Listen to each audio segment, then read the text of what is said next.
നിങ്ങൾക്ക് നിങ്ങളുടെ മാതാപിതാക്കളെ അനാഥാലയത്തിലാക്കാൻ പ്ലാനിങ് ഉണ്ടോ? അങ്ങനെയുണ്ടെങ്കിലേ ഒരു മിനിറ്റ് ഇതൊന്ന് കേൾക്കണം കേട്ടോ.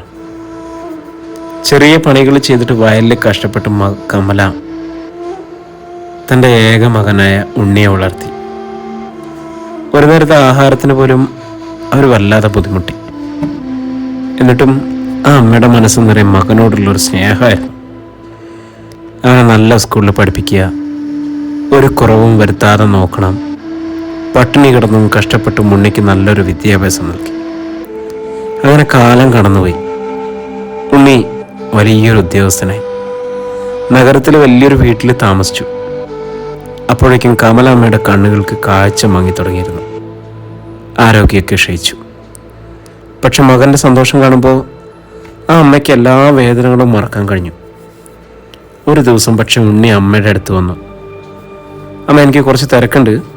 അമ്മ, ഞാനൊരു സ്ഥലത്ത് കൊണ്ടുപോയി ആക്കുകയാണ്. എല്ലാ സൗകര്യങ്ങളും അമ്മയ്ക്ക് അവിടെ ഉണ്ടായിരിക്കും, അവിടെ സന്തോഷമായിരിക്കും. ആ വാക്കുകൾ കേട്ടിട്ട് ആ കമലമ്മയുടെ നെഞ്ച് പിടഞ്ഞു. എന്നെ എവിടെയാ മോനെ കൊണ്ടുപോകുന്നത്? ഏയ് ഒന്നുമില്ലമ്മേ, ഒരു അനാഥാലയാണ്, നല്ല പരിചരണം കിട്ടും, ഉണ്ണി ചിരിച്ചുകൊണ്ട് പറഞ്ഞു. ആ അമ്മയുടെ കണ്ണുകളിൽ നിറഞ്ഞു. എങ്കിലും മകനെ വിഷമിപ്പിക്കണമെന്ന് കരുതി അവരവനോടൊപ്പം പോയി. അങ്ങനെ അമ്മയെ അനാഥാലയത്തിലാക്കിയിട്ട് ഉണ്ണി സ്വന്തം ജീവിതത്തിലേക്ക് മടങ്ങി. അമ്മയെക്കുറിച്ചുള്ള ചിന്തകൾ അവനെ വേട്ടയാടിയിട്ടേയില്ല. കുറച്ചു കാലം കഴിഞ്ഞപ്പോൾ അപ്രതീക്ഷിതമായിട്ട് അവൻ്റെ ജീവിതമൊക്കെ ഒന്ന് മാറി മറിഞ്ഞു.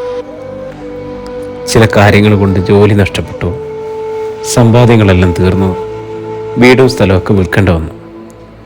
അപ്പോഴേക്കും ഉണ്ണി ഒരു മാരക രോഗത്തിന് അടിമപ്പെട്ടിരുന്നു. അയാൾ തളർന്ന് കിടപ്പിലായി. ഡോക്ടർമാർ പോലും കൈവിട്ടു. തൊണ്ട വല്ലാതെ വരളാൻ തുടങ്ങി, ചുണ്ടുകൾ വിണ്ടുപൊട്ടി. ഒരു തുള്ളി വെള്ളത്തിന് പോലും അവൻ അലറി വിളിച്ചു. ആരും അവനെ സഹായിക്കാനുണ്ടായിരുന്നില്ല. ഒരിറ്റ് ദാഹജലം കിട്ടാനായിട്ട് അവൻ അലറി വിളിക്കുമ്പോൾ അവൻ്റെ മനസ്സിലെ അമ്മയുടെ ചിത്രം തെളിഞ്ഞു. തന്നെ ഒരു തുള്ളി വെള്ളം പോലും കുടിക്കാതെ പോറ്റി വളർത്തിയ ആ അമ്മ, ആ അമ്മയ്ക്ക് ഒരു തുള്ളി ദാഹജലം പോലും ചോദിക്കാതെ അനാഥത്തിലാക്കിയ താൻ വലിയൊരു പാവിയാണെന്ന് അവന് മനസ്സിലായി. താൻ ചെയ്ത പാപത്തിനുള്ള ശിക്ഷയാണ് ഈ അതിക്രൂരമായ ദ്രോഹം. ഒരു തുള്ളി വെള്ളത്തിനായി പോലും അവൻ്റെ ശരീരം ദാഹിച്ചു, മനസ്സ് നീറി. അവൻ ഒച്ചയെടുത്ത് കരഞ്ഞു. പക്ഷെ ആരും അവനെ കേൾക്കാനുണ്ടായിരുന്നില്ല. അങ്ങനെ വളരെ ദയനീയമായി നീറി നീറി അയാൾ മരിക്കേണ്ടി വന്നു. ഈ കഥയിൽ നിന്നും നമുക്ക് മനസ്സിലാവുന്നത്, നമ്മളീ കാണുന്ന ആരോഗ്യവും സമ്പത്തും ഒന്നും അധികകാലം ഉണ്ടാവില്ല എന്നുള്ളതാണ്. വീണ്ടും വേറൊരു കഥയായിട്ട് നമുക്ക് കണ്ടുമുട്ടാം. നന്ദി, നമസ്കാരം.